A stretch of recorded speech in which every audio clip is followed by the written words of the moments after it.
અમદાવાદમાં 23 જૂનથી યોજાશે બોર્ડની પૂરક પરીક્ષા। ત્યારે 23 જૂનથી 3 જુલાઈ સુધી આ પૂરક પરીક્ષા યોજાશે। પરીક્ષાને લઈને શિક્ષણ વિભાગ દ્વારા તૈયારીઓ પૂર્ણ કરી દેવામાં આવી છે। અમદાવાદમાં 51 જેટલા બિલ્ડિંગોમાં પરીક્ષા લેવામાં આવશે તો 18,000થી વધુ પરીક્ષાર્થીઓ નોંધાયા છે। ધોરણ 10ના 10,445 વિદ્યાર્થીઓ પરીક્ષા આપશે, જ્યારે ધોરણ 12માં 7,727 વિદ્યાર્થીઓ નોંધાયા છે તો વિજ્ઞાન પ્રવાહમાં 2,689 વિદ્યાર્થીઓ, ધોરણ 10 અને ધોરણ 12ના વિદ્યાર્થીઓ પરીક્ષા આપશે। ધોરણ 10 અને 12 વિજ્ઞાન પ્રવાહના વિદ્યાર્થીઓ બધા વિષયની પૂરક પરીક્ષા આપી શકશે। અમદાવાદ ગ્રામ્યના 8,500 વિદ્યાર્થીઓ પૂરક પરીક્ષા આપશે। ગુજરાત બોર્ડ દ્વારા આગામી પૂરક પરીક્ષા 23 તારીખથી 3 જુલાઈ સુધી ચાલવાની છે।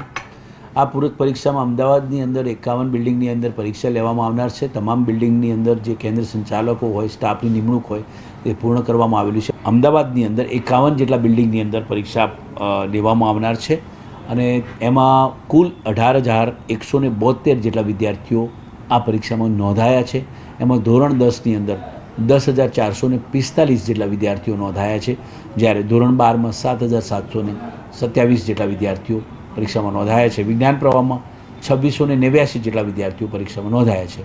બે પ્રકારના વિદ્યાર્થીઓ છે કે જેનું પરિણામ ફેલ હતા તે પણ હશે, અને સાથે સાથે જે વિદ્યાર્થીઓ માધ્યમિક શિક્ષણ બોર્ડે જે આ વર્ષથી ખાસ એક નવું પગલું લીધું છે કે જો વિદ્યાર્થી તેનું પરિણામ સુધારવા માંગતો હોય તો પણ આમાં બેસશે, તો આ પ્રકારના વિદ્યાર્થીઓ પણ હશે।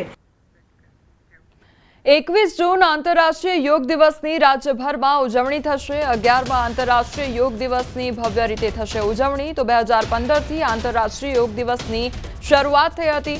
વડનગરમાં યોગ દિવસના રાજ્યકક્ષાની ઉજવણી જે છે તે થશે। ત્યારે વડનગરમાં 11 લોકેશન પર કાર્યક્રમ થશે।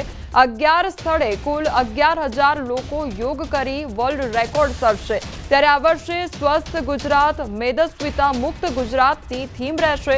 રાજ્યભરમાં અલગ અલગ સ્થળે યોગ દિવસનું આયોજન થશે તો રાજ્યમાં 78,000 કાર્યક્રમ કરવામાં આવશે।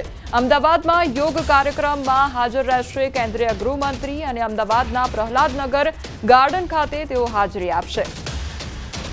અમે ગુજરાતભરમાં યોગના કાર્યક્રમો કરી રહ્યા છીએ।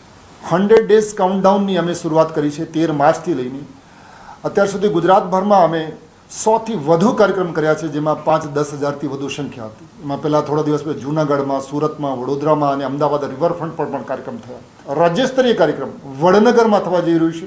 અમારા દેશના વડાપ્રધાન આદરણીય નરેન્દ્રભાઈ મોદીની જન્મભૂમિથી જેને યોગ આખા વિશ્વને આપ્યું છે, આપણા સૌ ભારતીયો માટે ગર્વ અને ગૌરવની વાત છે। અમદાવાદમાં થયેલ પ્લેન ક્રેશની દુઃખદ ઘટનાના પગલે આખો દેશ શોકમગ્ન થયો છે। આ દુર્ઘટનામાં કોઈએ પતિ ગુમાવ્યો, કોઈએ પત્ની, કોઈએ પોતાના બાળકો ગુમાવ્યા તો ક્યાંક આખો પરિવાર જ મોતનો કોળિયો બની ગયો। મૃતકોના પરિવારજનોની કલ્પાંત જોઈ રૂવાડા ઊભા થઈ જાય છે। દુઃખનો પહાડ તેમના પરિવાર પર તૂટી પડ્યો છે। ત્યારે આ દુર્ઘટનાને લઈ હિંમતનગરના જલારામ ભજન મંડળની મહિલા આયોજકે સ્વલિખિત દુઃખ વ્યક્ત કરતું ગીત ગાયું। हे उड्या उड्या, हे उड्या उड्या, हे उड्या उड्या, अहमदाबाद थी विमान रे लंडन जवा उड़िया रे लोर लंडन जवा उड़िया रे लोर उड़िया एवा तरता जा पड़िया बोय रे मेघाणी नगर विस्तार मारेलो। हे बोय पड़ा त्या, हे बोय पड़ा त्या, तरता जा थया बसमी भूत रे मानव बदा बड़ी गया रेलो। गोझरो दिन गुरुवार ने आखी दुनिया तो। તેમની મંડળીમાં તેમની સાથે ભજન ગાતી મહિલાએ જણાવ્યું કે આ ઘટના ખૂબ જ દુઃખદ છે અને તે ભૂલાય તેમ નથી। આ મહિલાઓ જલારામ મંદિર ખાતે સામાન્ય રીતે ભજન ગાતા હોય છે। તિથિ અને વાર તહેવારે ભજન ગાવા માટે મહિલાઓ એકઠી થતી હોય છે અને મંડળ સ્વરૂપે તેઓ ધાર્મિક ભજન ગાતા હોય છે। માટે અમે કોડિયો ઉતરે જ નહીં. પછી રાત્રે 10 વાગ્યા સુધી ચાલુ કર્યા પછી મને એવો વિચાર આવ્યો કે ભાઈ મારા ભજન શ્રદ્ધાંજલિ રૂપે વ્યક્ત કરવું છે તો હું જાતે લખીને જ વ્યક્ત કરીશ. તો મેં જાતે બનાવ્યું અને પછી મારા મિસ્ટરને કહ્યું કે ભાઈ મેં આ ભજન બનાવ્યું છે તો હું સવારે 8 વાગે શ્રદ્ધાંજલિ રૂપે આ ભજન મેં યુટ્યુબ પર મૂક્યું. મૃતકોના દુઃખ પર વીતી રહેલી ઘડીઓથી આ મહિલાઓ પણ ચિંતામાં હતા. આવા સમયે તેમણે મૃતકોને શ્રદ્ધાંજલિ આપવા ભજન તૈયાર કર્યું, જે સાંભળીને તમારી આંખો પણ ભીની થઈ જશે. દરેક સારા ખોટા પ્રસંગમાં સુરેખાબેન જાતે જ પોતે જ ભજન બનાવી દીધું.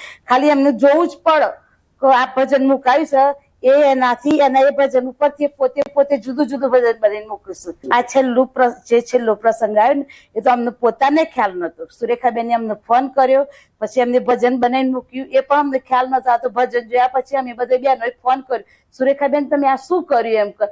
એમના ભજન જોયા પછી તો લગભગ 3 થી 4 મંડળો એમના ભજન ઉપરથી ભજન બનાવીને મૂકવા મળ્યો. સુરત આંતરરાષ્ટ્રીય સાયબર ફ્રોડનું કેન્દ્ર બન્યું છે. 70% ફ્રોડ એકાઉન્ટ સુરતમાંથી ખોલાયા હોવાનું ખુલ્યું છે. તો માત્ર 4 કેસમાં 2600 કરોડના ટ્રાન્ઝેક્શન, 2007 બેંક એકાઉન્ટ સામેલ. તપાસમાં ખુલાસો થયો છે કે શ્રમિક વર્ગના લોકોના એકાઉન્ટ ભાડે લેવામાં આવે છે. તેમને બેંક એકાઉન્ટના બદલામાં 5 થી 10,000 રૂપિયા આપવામાં આવે છે. લોકોની જાણ વિના ટ્રાન્ઝેક્શન થાય છે.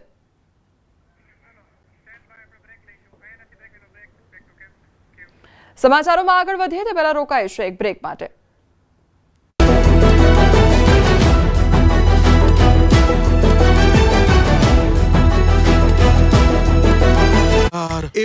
દક્ષિણ ગુજરાતમાં મોડી રાતથી જ મેઘરાજાએ મંડાણ કરતા મોટાભાગના શહેરો અને ગામડાઓ બેટમાં ફેરવાયા.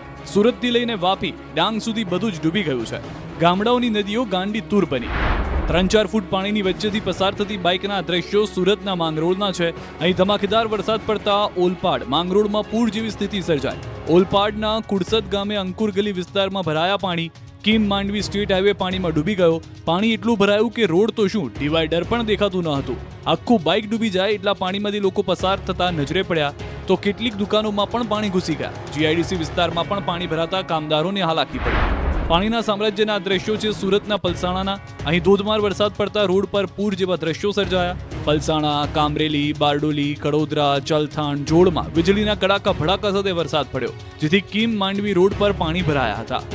કરોડો રૂપિયા પાણીમાં ડૂબી ગયાના દ્રશ્યો સુરતના છે. ઉત્તરાણ પોલીસ સ્ટેશન વિસ્તારમાં પાણી ભરાયા હતા. ભારે વરસાદ બાદ ઉત્તરાણ પોલીસ સ્ટેશન બહાર વરસાદી પાણી ભરાયા. ગ્રેનેડના પાણી બેગ મારતા રોડ પાણીનું સામ્રાજ્યમાં જોવા મળ્યો. વરસાદી પાણી ભરાતા આંગણવાડીના બાળકોને રજા આપી દેવામાં આવી હતી. આ તરફ સુરતના ફૂલપાડા વિસ્તારના હાલ પણ જોઈ લો. ધોધમાર વરસાદના પગલે આ વિસ્તારના તમામ રોડ પર પાણીનું રાજ છવાયું હતું. પાણી ભરાતા વાહન ચાલકો ફસાયા હતા. શાળાની બહાર પણ પાણી ભરાયા હતા. નવસારી જિલ્લામાં પણ મેઘો મન મૂકીને વરસ્યો. ધોધમાર વરસાદ પડતા કાવેરી અને અંબિકા નદીમાં